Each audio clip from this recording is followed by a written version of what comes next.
Jumpa lagi kawan di channel Cerita Jawata. Kali ini saya akan ajak kawan-kawan untuk berkunjung ke salah satu situs bersejarah di Yogyakarta, khususnya di area Jogja Selatan, yaitu Bantul.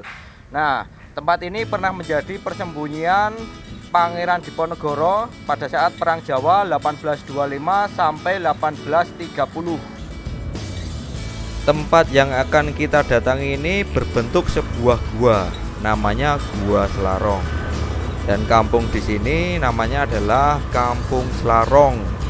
Sangat terkenal sekali dalam sejarah Perang Jawa ya. Kalau kawan-kawan mengikuti Perang Diponegoro yang cuma 5 menit itu 1825 sampai 1830 ya. Perang 5 tahun yang cukup melelahkan bagi penjajah Belanda saat itu. Jadi di sini kita harus bayar tiket dulu.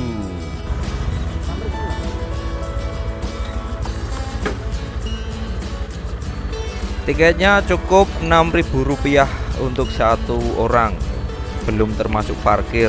Parkir ya cuma 2.000 biasanya.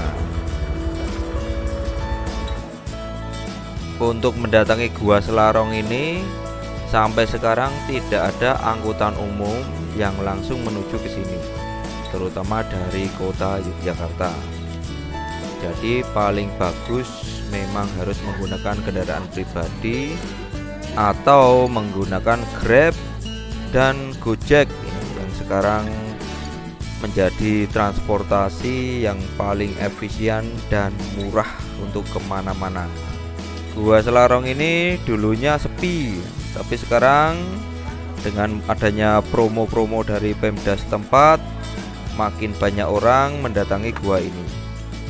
Ada beberapa tujuan untuk datang ke tempat ini. Pertama, wisata refreshing. Kedua, wisata sejarah. Ketiga, yaitu wisata religi. Yang religi ini biasanya orang-orang datang tiap malam Jumat Kliwon atau Selasa Kliwon. Pasti ramai orang datang berkunjung untuk melakukan ziarah. Di tempat inilah Pangeran Diponegoro mulai memasang strategi untuk menyerang pos-pos tentara Belanda yang ada di Yogyakarta. Beliau mulai pindah ke sini pada tanggal 20 Juli 1825. Untuk sejarah Perang Diponegoro atau Perang Jawa, saya kira kawan-kawan bisa mengingat-ingat ya, mengingat-ingat sendiri, atau kalau lupa ya browsing ya. Dulu sewaktu SMP kan kita mendapatkan pelajaran tentang Perang Diponegoro. Sekarang ini saya ajak kawan-kawan untuk melihat guanya. Nah, di sini ada dua gua kecil. Pertama ini namanya Gua Putri. Nah, Gua Putri ini dulu konon digunakan oleh istrinya Pangeran Diponegoro untuk beristirahat setelah pindah ke Gua Selarong ini. Tapi sebenarnya kan gua ini kan cuma ikonnya aja.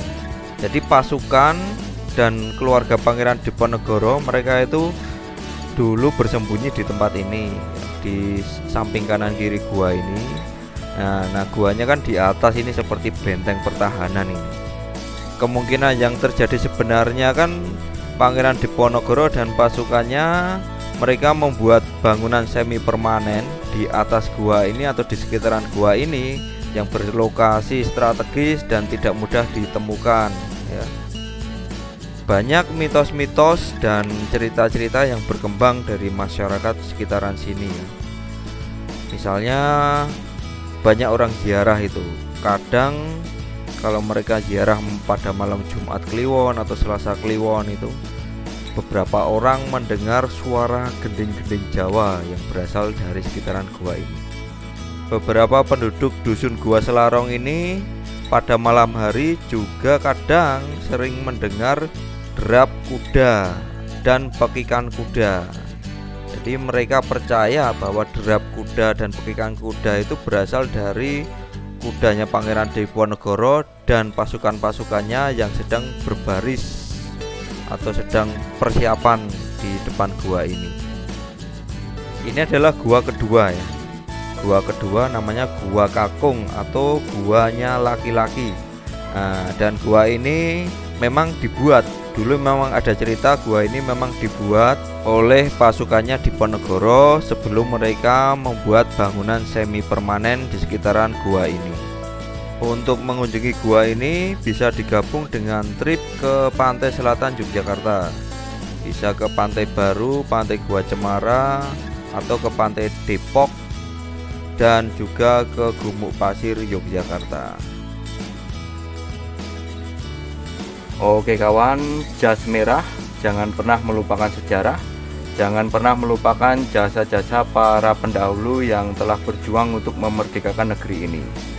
Jadi, sampai jumpa di video-video saya berikutnya. Jangan lupa subscribe, like, dan share. Dan jangan lupa juga untuk selalu bahagia. Semoga Tuhan memberkati kita semua. Cus.